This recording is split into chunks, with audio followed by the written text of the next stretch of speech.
Okay. Okay, awesome. So if you didn't hear the little robot, recordings in progress. I'm gonna start with you, Nate. I wanted to know, is this the first time you've dabbled in the Looney Tunes universe? Oh, good question. It is. Yeah. The Looniverse, if you will. Yeah, I Hmm. will. I will. I dig that. So, what was your, before getting involved in this, do you remember what like your favorite characters were before you were behind the scenes producing this? Yeah, Tiny Toons Adventures came out when I was in high school, and I remember Dizzy Devil. I think just from the main title sequence, him spinning out of the vacuum, and then and any scene with Dizzy was amazing. Like having loved Tasmanian Devil, seeing like a fun, cute version of that was pretty cool. Yeah. So then, how does it differ from your other background shows? I know that you typically like dabble in the cartoons that are also suited for adults. Hmm. Um, Curious as to like how this compares to your work on like Adventure Time and SpongeBob, other things like that. It's pretty different from Adventure Time. It's closer to SpongeBob, I think. My when I signed on, my the thing that was most exciting about it was trying to do that like classic cartoony vibe, like the fun, bouncy classic cartoons that were just tunes and were not subversive in the ways that modern cartoons are now. They were just like straight up enjoying being cartoons and enjoying the surrealism of cartoons and cartooniness. A little bit how the Toon World in Roger Rabbit was, where they're just like tunes in Toonland, and I think the original show had that. So that was kind of my in for it, and a big goal was to do that classic cartoony style, hand drawn cartoons in a way that isn't often done in modern animation. So that. So with the it's the it kind of reminded me a lot of the recent Animaniacs reboot. So I was curious if like the title sequence or any of the stuff was directed to you to by WB themselves, or if you kind of came up with the whole song on your own. Erin Gibson, the my co-showrunner, and her writing team rewrote the lyrics, updated them just a little bit. So we were reinforcing the lyrics that and the we re-recorded the song. And the goal of that was just to have that was just jam-packed with every type of cartooniness we could think of. Like I think some animators broke their arms trying to animate it. So I don't want to focus on you all day. I'm gonna switch to David for a sec. Uh Mhm. yeah, get excited. I know him. So I want to know because you voice two roles, which of your voice roles were you initially cast as, and how did that lead to your other role? Um, I was cast as Hampton off of an initial audition. There was not even a callback. And then after being cast as Hampton, they did ask that I read for Plucky. And so getting the opportunity to have a little bit of a chat with them about that, and then drop in and like, okay, what do we really want about him to shine through? We found that Plucky in particular, you've got to be a little careful because he can come off as a real jerk. And that's if he is being mean with what he says.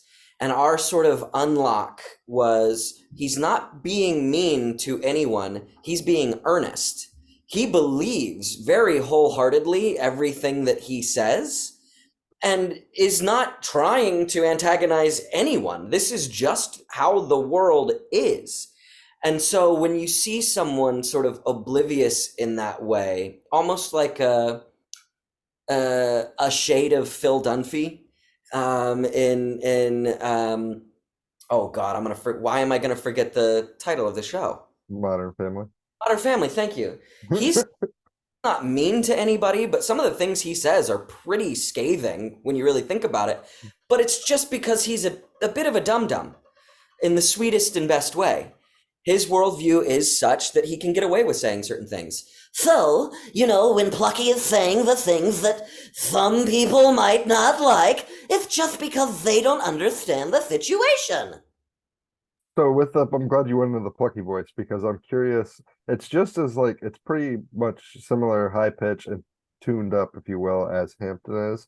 But I'm curious if you ever like accidentally start to do the stutter that Hampton has when you're voicing No, Plucky.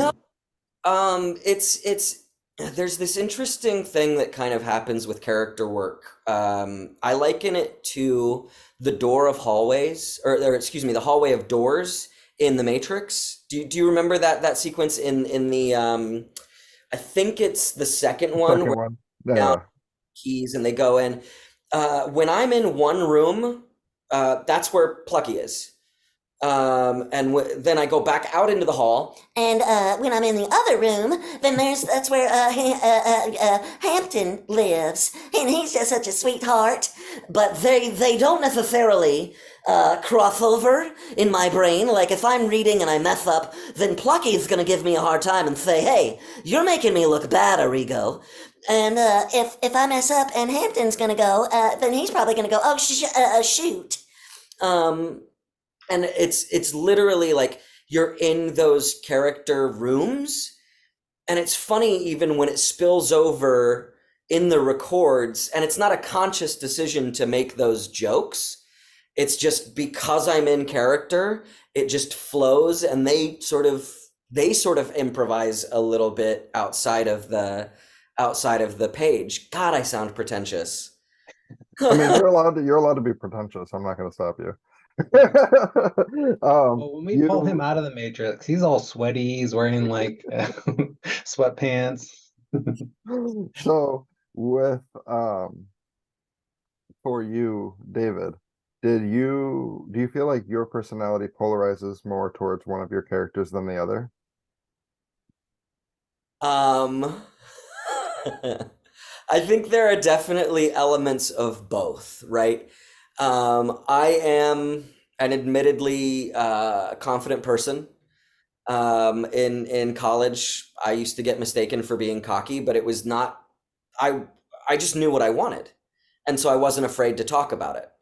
There was one semester where we were going to do Bat Boy the musical.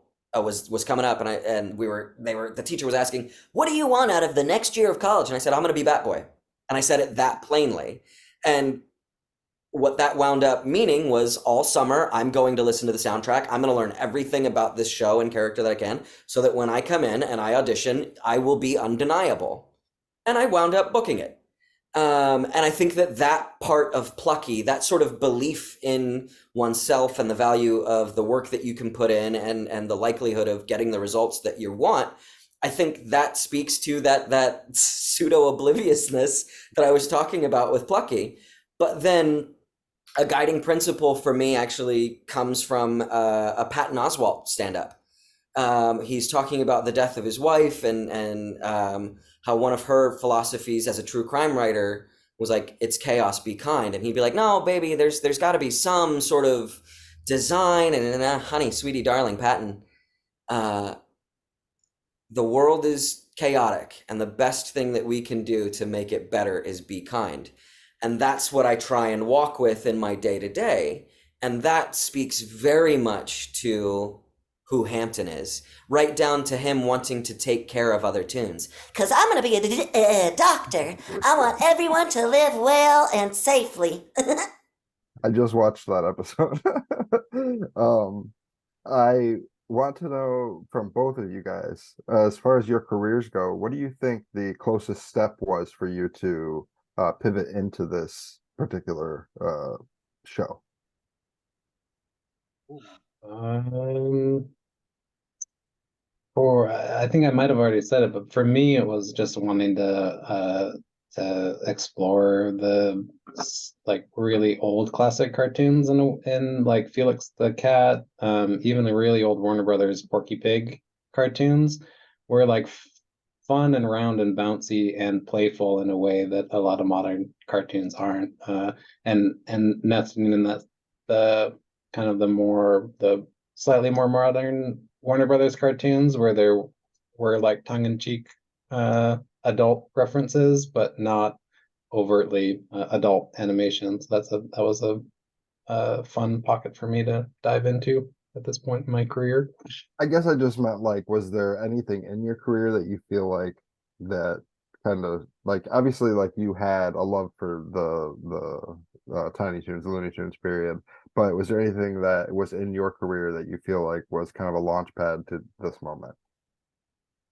Well, my first job in animation was character layout on The Simpsons, which is a role that doesn't get done in modern American animation anymore, where you're hand drawing all the characters in their main poses and drawing the background and making sure that the character in the background look three-dimensional in a way that takes a lot of craft. So that was that learning that early on helped me kind of steer the show visually.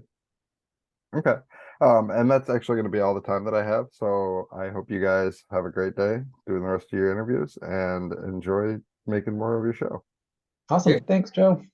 Thank you.